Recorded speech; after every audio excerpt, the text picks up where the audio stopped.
네, 오늘 우리가 살펴볼 사사는요, 왼손잡이로 알려진 에훗입니다. 지난주에 우리는 사사 온니엘에 대해서 살펴봤습니다. 이 사사 온니엘은 신앙의 눈으로 봤을 때 아주 존경할 만한 사람이죠.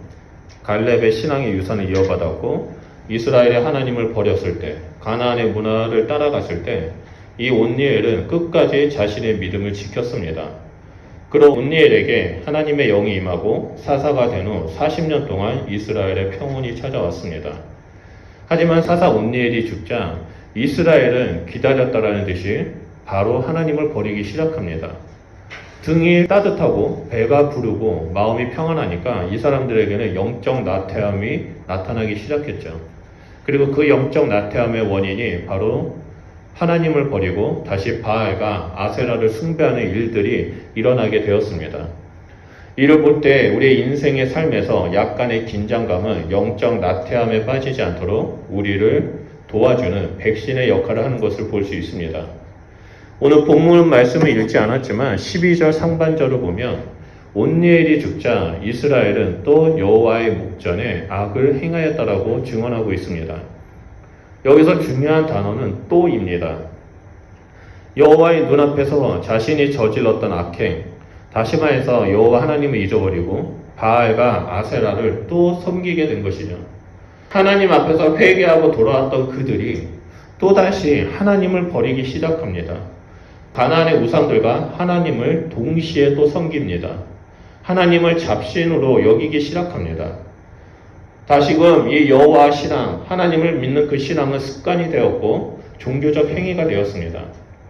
역사는 되풀이 되고 유행은 돌고 돈다는 말이 있는 것처럼 다시 한번 이 이스라엘에 있는 그 불신앙은 시간이 지나자 영적 나태함 속에서 다시 한번 스물스물 올라오기 시작했습니다. 이런 것처럼 우리가 깨어있지 않는다면 우리 역시 우리 안에 있는 그 불신앙들이 스물스물 올라와서 하나님을 왕 대신 삶을 사는 것이 아니라 예수님을 주인된 삶을 사는 것이 아니라 우리가 내 탐욕이 내가 주인된 삶을 살아가는 그러한 일들이 나타난다는 것을 보여주는 대표적인 말씀입니다. 하나님은 그러한 이스라엘에게 다시 한번 징계의 해초리를 듭니다. 12절과 13절 말씀을 보면 여호와께서 모압 왕 에글론을 강성하게 하사 그들을 대적하게 하심에 에글론이 암몬과 아말렉 자손들을 모아가지고 와서 이스라엘을 쳐서 종려나무 성읍을 점령한지라 라고 말하고 있습니다. 여기서 우리가 살펴볼 것이 두 가지가 있는데요. 종려나무 성읍은 고대 여리고 도시를 말합니다. 여리고 성을 말하죠. 이 여리고는 세계 역사에서 가장 오래된 도시입니다. 그리고 이 여리고는 지금도 종려나무가 가득 차 있는 곳입니다. 그래서 고대부터 지금까지 여리고 성을 종려나무의 성읍, 종려나무의 도시라고 불려지고 있습니다. 이런 여리고성을 빼앗겼다는 것은 이스라엘 사람들에게 수치이고 모욕적인 일입니다. 왜냐하면 여리고성은 이스라엘 백성에게 그 하나님이 주신 은혜, 하나님이 역사하시는 그 상징적인 장소이기 때문입니다. 다시 말해서 이 여리고성을 빼앗겼다는 것은 하나님의 백성이 수치를 당하고 그 모욕을 당하는 지경에 이르렀다라는 그 모습을 우리에게 보여주고 있는 겁니다. 게다가 여리고성을 점령한 민족은 모압과 암몬과 아말렉 자손입니다. 이 세 민족들은요, 이 세 자손들은 이스라엘과 상대가 되지 않는 민족입니다. 종족이죠. 민수기 23장을 보면 어떤 말씀이 나옵니까? 거짓 선지자 발람이 발락의 사주를 받아서 이스라엘을 저주하려고 하지만 하나님께서 강력하게 막으셔서 오히려 이스라엘을 축복하는 사건이 나옵니다. 그래서 이 모압에게는 이스라엘은 공포의 대상, 하나님이 다스리시고 하나님이 함께 하시는 그런 공포와 두려움의 대상이었습니다. 아말렉도 마찬가지죠. 출애굽기 17장 말씀을 보면 모세가 산 위에서 두 손을 들고 기도할 때 여호수아가 땅 밑에서 그 아말렉 족속을 멸하면서 대승을 했던 그 사건들이 있습니다. 당시의 여호수아의 군대들은 애굽에서 출애굽한 지 얼마 안 된 오합지졸이었죠. 노예 출신입니다. 하지만 그들이 모세의 중보 기도를 통해서 하나님께서 일하심으로 말미암아 아말렉 족속들을 크게 이깁니다. 그래서 이 아말렉 족속도 이스라엘은 하나님이 함께 하시는 그 민족으로서 감히 넘보지 못하는 두려움의 대상이었습니다. 암몬 족성도 마찬가지죠. 광야를 떠돌 때 내가 너희 땅을 지나가겠다라고 했었을 때 암몬 족속은 이스라엘이 자기 땅을 지나가서 모든 것을 회파할까봐 두려워서 성문을 꽁꽁 걸어 잠근 그들이었습니다. 이들은 결코 이스라엘의 상대가 되지 못했습니다. 하지만 이스라엘이 하나님 앞에서 악을 행하니까 하나님께서 이들을 강성하게 만듭니다.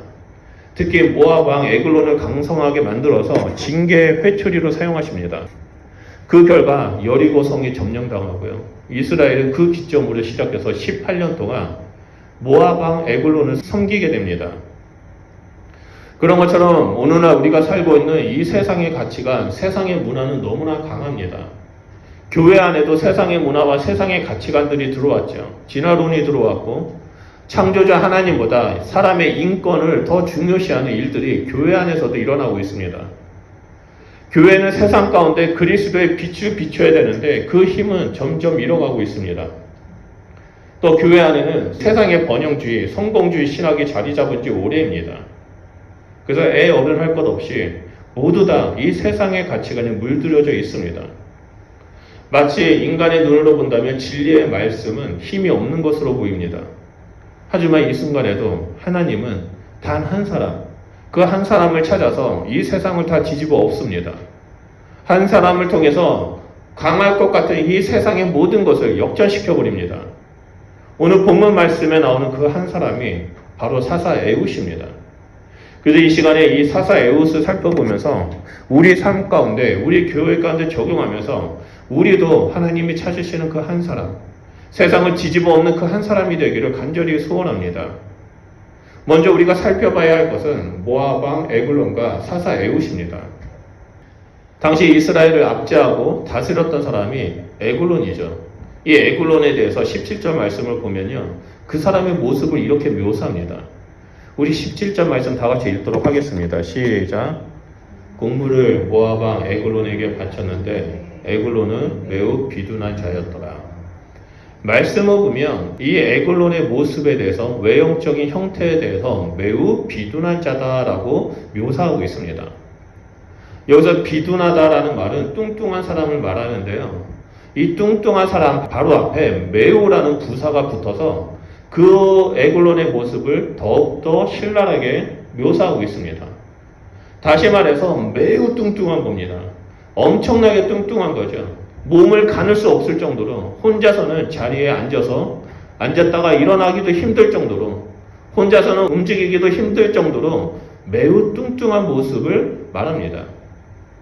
그래서 많은 학자들이 왼손잡이 에훗이 이 모압 왕 에글론을 쉽게 죽일 수 있었다라고 말을 합니다. 너무나 뚱뚱하기 때문에 움직이기가 힘든 그 틈을 타서 죽였다라고 생각을 하죠. 하지만 저는 여기에 동의하지 않습니다. 우리가 매우 비둔한 자라는 말만 본다면 매우 뚱뚱하고 움직이지도 못하고 맨날 누워있는 그런 사람으로 생각할 수 있지만 이 에글론의 이름의 뜻을 우리는 알아야만 합니다.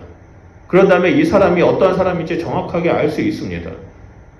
가나안 사람들은 이 왕의 이름을 에글론이라고 불렀습니다. 에글론이라는 이름의 뜻이 무슨 뜻이냐면 젊은 황소라는 의미를 가지고 있습니다. 여러분, 젊은 황소 보셨죠? 온몸이 근육질인 그 젊은 황소. 그렇기 때문에 우리는 이 젊은 황소라는 이름의 뜻과 비둔한 자라는 그 단어를 같이 봐야만 합니다. 흔히 매우 비둔한 자라고 했었을 때 움직이기도 힘들고 앉아있는 것도 힘든 그 뚱뚱한 사람을 말하죠. 하지만 거기에 젊은 황소라는 그 이름의 의미를 붙인다면 이 사람은 움직이기 힘든 그 모습이 아니라 매우 몸집이 크고 근육질이고 그리고 젊은 황소처럼 엄청난 힘을 가진 그러한 왕이라는 것을 알 수 있습니다. 영화 배우 중에 그런 사람을 한번 생각해 봤었을 때 마동석 정도 되지 않았을까? 아마 마동석보다 더 큰 몸에 더 큰 힘을 가지지 않았을까라는 생각을 합니다. 반면에 에훗은 어떻습니까? 15절 말씀입니다. 우리 15절 말씀 다 같이 읽겠습니다. 시작. 이스라엘 자손이 여호와께 부르짖음에 여호와께서 그들을 위하여 한 구원자를 세우셨으니 그는 곧 베냐민 사람 게라의 아들 왼손잡이 에훗이라. 이스라엘 자손이 그를 통하여 모압 왕 에글론에게 공물을 바칠 때라고 나옵니다. 에웃에 대해서 설명하기를 베냐민 사람 게라의 아들 왼손잡이다라고 말합니다. 왼손잡이 에웃이다. 우리 지난주에 말씀드렸던 것처럼 이스라엘 누구를 소개할 때 누구누구의 아들, 누구라고 이렇게 소개를 하는데 이 에웃에 대해서 소개할 때 특이한 단어가 한 군데 들어갑니다. 뭡니까? 왼손잡이라는 말이죠. 그래서 에웃을 소개할 때 왼손잡이라고 왜 소개했는지, 왜 성경은 왼손잡이라고 기록했는지 우리가 묵상하고 안다면 하나님의 은혜를 너무나 많이 경험하게 될 수 있습니다. 현대교회에서 이 에옷이 왼손잡이라는 것에 대해서 많은 논란이 있습니다. 어떤 분들은 에옷이 양손잡이라고 말합니다. 그 근거를 이렇게 말합니다. 우리가 20년 전만 해도 아이가 태어났는데 그 아이가 왼손잡이로 태어납니다. 그러면 어떻게 했습니까? 집안 어르신들이 왼손을 사용하지 못하도록 하고 오른손을 강제로 사용하게 만들죠. 그래서 결국은 양손잡이로 만들어버립니다. 왼손잡이는 복을 받지 못하고 복을 다 잃어버린다. 그런 속설 때문에 한국에서도 왼손을 사용하지 못하게 합니다. 지금이야 왼손잡이는 감성과 지성을 뛰어나게 하는 아주 지혜로운 사람이라는 상징이 있지만 불과 20년 전에는 그런 일들이 한국에 있었는데요. 이스라엘도 동일한 가치관이 있었습니다. 세상의 대부분 사람들이 오른손잡이였기 때문에 왼손잡이는 뭔가 열등한 사람, 왼손잡이는 뭔가 부족한 사람이라는 그런 가치관이 있었습니다. 그래서 많은 학자들이 왼손잡이라는 에웃의 그 모습을 보면서 이 사람은 원래 왼손잡이로 태어났지만 오른손잡이를 열심히 연습해서 결국엔 양손잡이였을 거다라고 말합니다. 게다가 베냐민이라는 지파죠. 이 베냐민의 뜻이 뭐냐면 오른손의 아들입니다.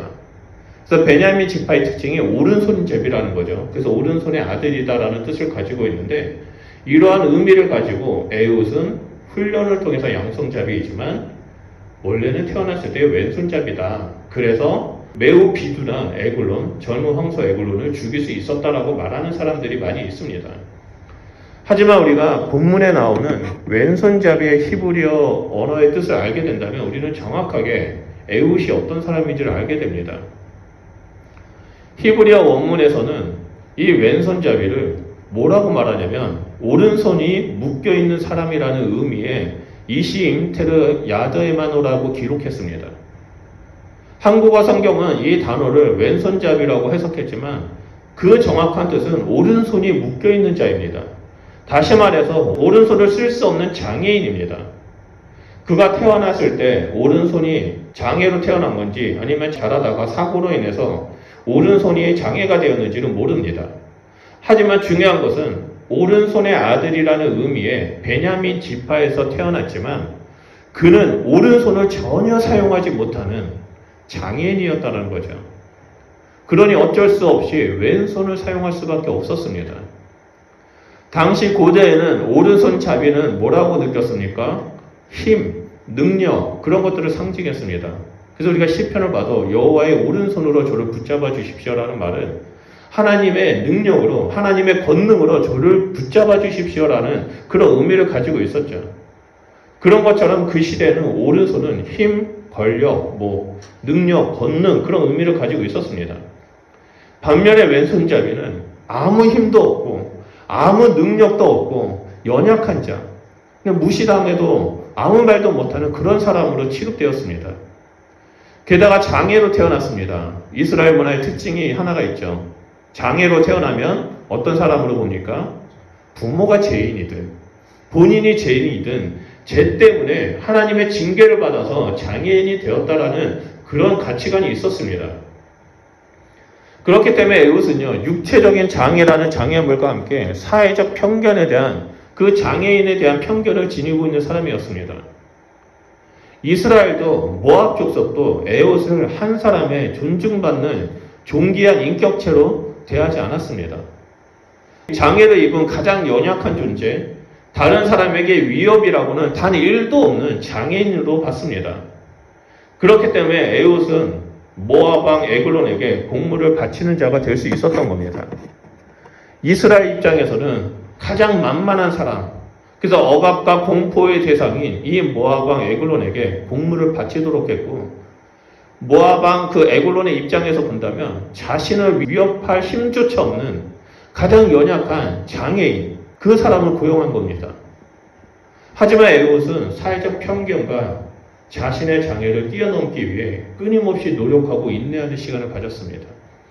사람들이 자신을 조롱하고 자신을 연약한 자고 자신을 장애인이라고 사회적 편견을 가지고 자기를 모욕한다 할지라도 이 에훗은 하나님만을 붙잡고 현재 자신이 서 있는 그 자리에서 최선을 다해 살아갔다는 겁니다. 비록 자기가 할 수 있는 일은 아무것도 없습니다. 그냥 공물을 바치는 그런 심부름꾼입니다. 그럼에도 불구하고 장애인이었던 이 에훗은 하나님만을 붙잡고 하나님만을 의지하며 자기에게 맡겨진 그 작은 일, 충성되게 행했던 겁니다. 그런 에훗을 하나님께서 구원자로 부르셨습니다. 구원자로 부르심을 받은 에훗은 한 가지 전략을 짭니다. 16절을 보면 한 규빗 된 칼을 오른쪽 허벅지에 달았다라고 하죠. 한 규빗은 45cm 정도를 말합니다. 긴 칼이 아니라 단검이라고 할 수 있는 거죠. 그래서 그거를 허벅지에 찹니다. 오른쪽 허벅지에.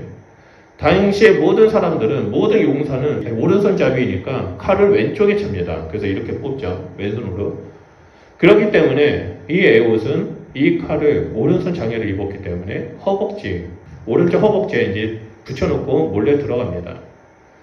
많은 사람들이 이 에훗을 얼마나 무시했는지 그 모압 왕이 살고 있는 그 성읍에 들어가는 그 경비병, 군인들이 에훗의 오른쪽 다리를 검사하지 않습니다. 심지어 에글론을 만나러 갔을 때 그 에글론을 경호하는 그 군인들도, 경호원도 에훗을 검사하지 않습니다. 얘는 오른손 장애니까 칼을 못 집을 거야. 그런 편견과 그런 약자라는 그런 생각 때문에 에훗을 그냥 무사통과시켜버립니다. 에훗은 공모를 다 마치고 나서 모든 사람들을 돌려보냅니다. 그리고 19절에 왕에게 은밀한 일, 비밀을 말할 것이 있다고 요청을 하죠. 그래서 왕이 어떻게 합니까? 조용히 하라라고 말하면서 주변에 있는 모든 신하들, 심지어 자기를 경호하는 군인들까지 다 내보냅니다. 그리고 나서 왕에게 가까이 가니까 그 왕이 에훗에게 그 비밀한 일, 그것을 듣기 위해서 몸을 움직이려고 일어서려고 하는 그 순간에, 그 짧은 순간에 에훗은 허벅지에 숨겨놨던 칼을 재빨리 뽑아서 그 왕의 몸을 찔릅니다. 그래서 22절에 이렇게 나오죠. 얼마나 강하게 찔렀는지 칼자루까지 나를 따라서 그 끝이 그 등 뒤로 나갔다고 말합니다. 배를 뚫고 등 뒤로 나갈 겁니다. 그의 칼을 그의 몸에서 빼내지 아니하였는데 기름이 그 칼날에 엉기덩기 막 뭉쳐 있었다고 증거합니다. 칼자루가 배를 뚫고 등 뒤로 나가는 것을 봤을 때 이 에훗이 얼마나 왼손을 훈련시켰고 단련시켰는지를 보여줍니다. 남들은 장애인이라고 업신여겼고 남들은 연약한 자라고 업신여기고 모욕하는 그 순간에도 에훗이 얼마나 자신의 약점을 극복하기 위해서 그 왼손을 단련시켰는지를 보여주고 있습니다. 그리고 그 단련시킨 그 연약함, 오른손이 장애라는 그 연약함이 있음에도 불구하고 하나님께서 에훗을 구원자로 부르시니까 이 에훗은 그 하나님의 사명을 감당하게 됩니다. 여러분, 세상은 한 사람을 볼 때 배경을 보고 출신을 보고 스펙을 봅니다. 그 사람의 능력을 봅니다. 조건을 봅니다. 하지만 하나님은 이 모든 것을 보지 않습니다. 세상의 조건을 바라보지 않습니다. 능력이 없어도 괜찮습니다. 왜 그렇습니까? 하나님이 능력이 되어주시기 때문입니다. 세상은 능력 있는 사람을 선호하지만 하나님은 우리가 능력이 있든지 없든지 아무 문제가 되지 않습니다. 능력은 하나님께 있기 때문입니다. 오직 하나님만을 붙잡고 충성되이 자기가 맡은 일을 행하는 자에게 하나님은 능력이 되어주시고 일하신다는 거죠. 내가 아무리 능력이 없다 할지라도, 내가 육체적으로 체력이 딸리고 힘이 없다 할지라도 하나님께는 아무 문제가 되지 않습니다. 하나님께서는 우리가 그 일을 감당할 수 있도록 우리에게 능력을 부어주시기 때문입니다. 성경을 보면 하나님께서 찾으시는 사람, 그 믿음의 조상들을 보게 된다면, 믿음의 선배들을 본다면 이러한 원리들이 적용되는 것을 볼 수 있습니다. 여러분, 모세는 모든 것을 다 잊어버린 상태에서 80세의 노인이 되었을 때 하나님께서 모세의 능력이 되어 주셨습니다. 모세는 권력도 없었죠. 힘도 없었죠. 그냥 할아버지입니다. 그럼에도 불구하고 하나님께서는 모세의 능력이 되어 주셔서 애굽에 열재앙을 내리셨고 홍해를 가르셨습니다. 신약의 예수님의 제자들은 어떻습니까? 이스라엘 사람들이 멸시하고 무시하는 그 촌동네 갈릴리 출신입니다. 게다가 그 직업도 가장 멸시받는 직업, 어부 출신입니다. 또 이 중에는 죄인으로 그 낙인을 찍힌 세리들도 있었습니다. 하지만 하나님께서 그들과 함께 하시고 성령님께서 그 제자들에게 능력이 되어주시자 온 세상을 복음으로 변화시키는 놀라운 일들을 행하셨습니다.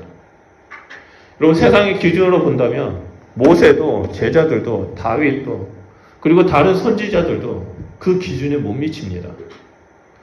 하나님께 오직 붙들림을 당했기 때문에 그 연약함이 강함이 되었고 그 연약함이 능력이 되었다는 것을 오늘 말씀을 통해서 볼 수 있게 됩니다. 그 누구도 에훗을 장애인으로 여기고 힘이 없는 자로 여겼지 그가 에글로를 죽일 것이라고는 상상도 못했습니다. 설마 장애인이 오른손이 쓰지 못하는 저 장애인이 저 젊은 황소로 불려지는 몸집이 가장 큰 그 왕을 죽일 수 있었을까? 단 1%도 의심하지 못했습니다. 이것이 바로 하나님께서 일하시는 방법입니다. 하나님은 우리의 연약함을 들어 사용하십니다. 그렇기 때문에 우리는 하나님 앞에 나아갔을 때 저는 능력이 없습니다. 저는 아무것도 할 수 없습니다. 저는 모릅니다라고 말해서는 절대 안 됩니다. 저는 능력이 없어서 아무것도 몰라서 못합니다라는 말은 겸손이 아닙니다. 그것은 하나님의 능력을 인정하지 않는 교만함입니다. 그렇기 때문에 우리는 하나님이 일하시고자 하실 때, 하나님이 원하실 때 예, 할 수 있습니다. 내가 비록 능력이 없고 내가 연약하지만 하나님이 나의 능력이 되신다면 나는 이 모든 것을 할 수 있습니다. 제가 충성을 다하겠습니다라고 믿음의 고백을 하면서 전진해야만 합니다. 그럴 때 하나님은 우리를 통해서 이 세상을 변화시킬 것입니다. 우리는 하나님 앞에서 충성되이 행하기만 하면 됩니다. 어떠한 모습이든 간에 어떠한 자리이든 간에 내가 연약하든지 말든지 그거에 상관없이 그냥 하나님 앞에서 충성되이 작은 것을 행할 때 하나님은 우리를 통해서 일해 주신다는 것을 말씀을 통해서 볼 수 있습니다. 예수님은 마가복음 9장 23절에 이렇게 말씀하셨죠. 할 수 있거든 무슨 말이냐. 믿는 자에게 능치 못할 일이 없느니라라고 말씀하셨습니다. 오늘 함께 예배드리는 우리 성도님들은 하나님께서 나의 능력이 되신다라고 믿음의 고백을 하면서 이 땅에서 하나님의 일을 감당하시길 바랍니다. 우리의 약함이 하나님 안에서 강함이 됩니다. 다시 말씀으로 돌아와서 22절을 보면 다락문들을 뒤로 잠그고 에훗은 도망갑니다. 왕의 신하들은 아무리 기다려도 에글론이 나오지 않으니까 다락방을 찾아가죠. 그래서 24절을 보면 다락방이 잠겨있는 것을 보고 왕이 그의 발을 가리우신다라고 생각합니다. 여기서 발을 가리우신다라는 의미는 뭐냐면 대변을 본다. 한마디로 똥을 싼다 그 의미입니다.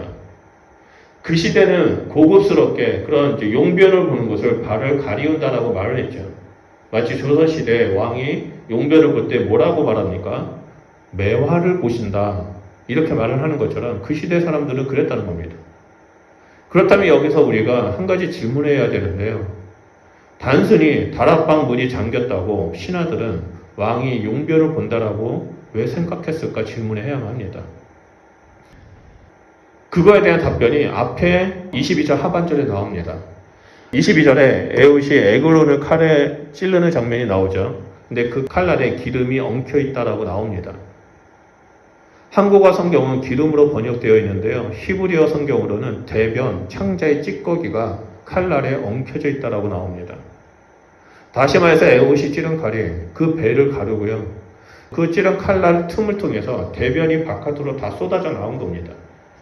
그래서 신하들이 그 왕이 왜 안 나오지? 하고 다락방으로 갔는데 그 문틈으로 그 대변의 냄새가 문틈으로 나오기 시작한 겁니다. 그래서 그 냄새를 맡고 왕이 발을 가리우시는구나 라고 그들이 판단하고 가만히 놔둡니다.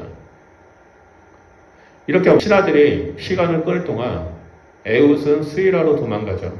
에브람 산지에 가서 나팔을 불면서 이스라엘 자손을 불러 모읍니다. 여러분, 이것은 우연이 아닙니다. 에훗이 하나님을 의지하면서 자신에게 주신 일들을 충성되이 행했을 때 하나님께서 일하시는 장면을 보여주는 겁니다.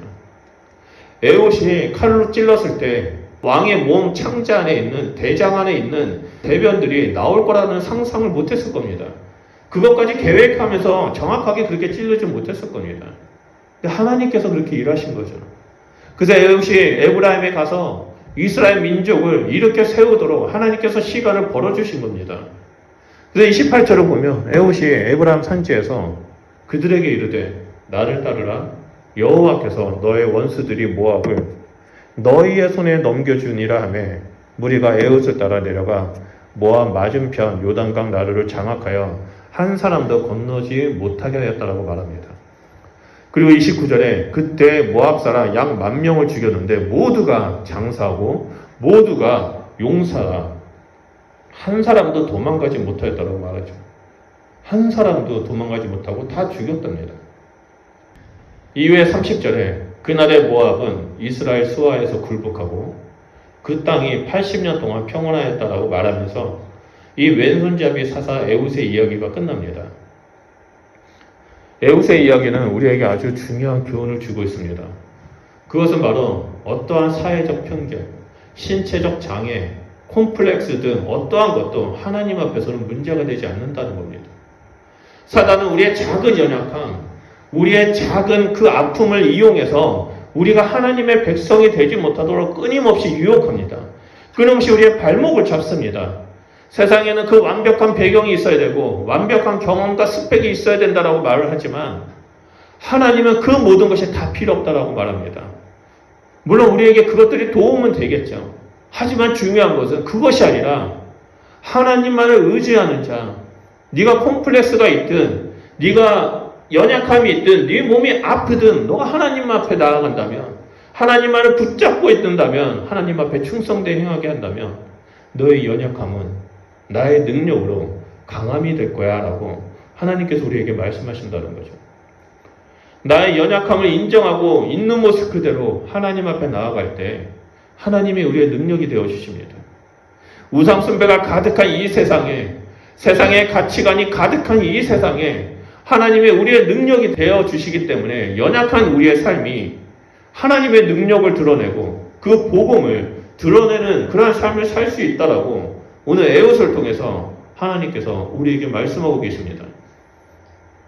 그렇기 때문에 우리는 어떠한 신체적인 연약함이 있고 외모가 못생기고 키가 작든 크든 그 어떤 장애물이 있다 할지라도 하나님 앞에서는 아무런 문제가 되지 않습니다. 오직 하나님 앞에 충성히 행하는 자만이 하나님 말씀 가운데 굳건히 서 있는 자만이 하나님을 사모함으로 나아가는 그 사람만이 하나님이 사용하시고 이 땅에 하나님의 영광을 선포하시도록 우리를 인도하신다는 겁니다. 우리가 잘 알고 있는 헬렌 켈러가 있습니다. 시각장애인이고 청각장애인입니다. 하지만 헬렌 켈러가 하나님만을 붙잡고 자신의 일들에 대해서 충성되게 행했을 때 어떤 사람이 되었습니까? 존경받는 교육가, 사회운동가로 크게 쓰임을 받아서 전 세계에 영향력을 끼치게 되었습니다. 미국의 존경받는 대통령 루즈벨트가 있죠. 그 사람은 소아마비입니다. 이 사람이 하나님만을 붙잡고 하나님 앞에서 충성되이 믿음의 길을 걸어가며 나아갈 때 미국 최초의 사선 대통령이 되었습니다. 12년간 대통령직을 감당했습니다. 헬렌 켈러도 루즈벨트도 자신의 연약함을 들고 하나님 앞에 나아갔을 때 하나님께서 강함이 되어 주셨습니다. 여러분, 한 사람이 있었습니다. 그 사람은요, 무대 울렁증이 있는 사람입니다. 그래서 사람들 앞에 서서 시선을 받으면서 어떠한 말을 하려고 하면 처음에 그 무대의 울렁증 때문에 너무나 힘들어했습니다. 무대에 올라가면 머릿속이 하얗게 되고 눈앞이 캄캄해지고 무슨 말을 해야 될지 잊어버리는 사람이었습니다. 그런 사람이 자신의 연약함을 가지고 하나님 앞에 나아갔습니다. 매일 새벽마다 하나님 앞에 나아가서 하나님, 내가 어떻게 해야 되겠습니까? 하나님, 제가 어떻게 해야 되겠습니까? 하면서 기도하며 실험하며 나아갔을 때 어느 날 하나님께서 두려워하지 말아라. 내 말을 내 입에 두었다라는 그런 음성을 듣기 시작했습니다. 그때부터 그 사람은 그 말씀에 의지해서 강단에 나아가 복음을 선포하기 시작했습니다. 그리고 시간이 지나서 이 사람에 있는 그 무대 울렁증은 사라지고요. 수백 명 사람들 앞에서 또 천여 명 사람들 앞에서 그 복음의 메시지를 전하는 사람이 되었습니다. 한국, 필리핀, 베트남, 태국, 중국, 뉴질랜드 등 전 세계를 다니면서 집회를 하고 복음을 전하고 그들 가운데 하나님 말씀을 선포하는 사람이 되었습니다. 그 사람이 지금 여러분 앞에서 말씀을 전하고 있습니다. 사랑하는 성도 여러분, 우리는 에웃을 통해서 두 가지를 묵상해야만 합니다. 먼저는 태평성대였을 때, 평안할 때 우리는 더더욱 깨어있는 자가 되어야만 합니다. 에웃처럼 하나님 앞에서 충성되게 행하는 자가 되어야만 합니다. 나의 연약함을 인정하고 그 연약함 때문에 좌절하고 낭망하는 것이 아니라 하나님이 나의 능력이 되시고 하나님이 나의 강함이 되신다라고 고백하면서 믿음의 길을 전하는 자가 되어야만 합니다. 하나님 앞에서 나의 연약함 때문에 못합니다라고 그런 불신앙적인 고백을 하는 것이 아니라 하나님 왜 저를 이런 장애를 가지게 만드셨습니까? 하나님 저에게 왜 이런 콤플렉스를 가지게 하시고 하나님 왜 나에게 이런 마음을 들게 하셨습니까? 라고 따지는 것이 아니라 나의 연약함이 내 아픔이 하나님 앞에서 강함이 됩니다 라고 고백하는 자가 되어야만 합니다. 우리 모두는 연약함이 있습니다. 육체적인 장애가 있을 수도 있고 질병이 있을 수도 있고 아픔이 있을 수 있습니다. 또는 마음으로는 괴로움이 있을 수 있습니다. 하지만 이 모든 연약함을 하나님 앞에 올려드릴 때 하나님은 그 연약함을 들어 사용하실 것입니다. 상처받은 치유자라는 말이 있듯이 우리의 연약함이 하나님 앞에 올려졌을 때 하나님은 사용하시고 이 땅에 있는 모든 영혼들을 치유하고 회복시키시면서 하나님의 영광을 선포하는 일들이 우리의 삶 가운데 나타날 것이라고 믿습니다. 그러므로 이 믿음을 소유하고 날마다 승리하는 주님의 백성이 되시게 주님의 이름으로 축원드립니다. 우리가 잘 알고 있는 찬양 중에 이런 찬양이 있죠. 약할 때 강함 되시네. 이 찬양 가사가 너무나 복음적이라고 생각합니다. 내 약함을 하나님 앞에 올려드렸을 때 그것은 강함이 되고 하나님은 나와 함께 하시고 나의 능력이 되어주셔서 이 모든 일을 행하신다라는 이 찬양의 가사를 묵상하면서 우리가 찬양하고 기도하며 나아가겠습니다. 우리 찬양하겠습니다.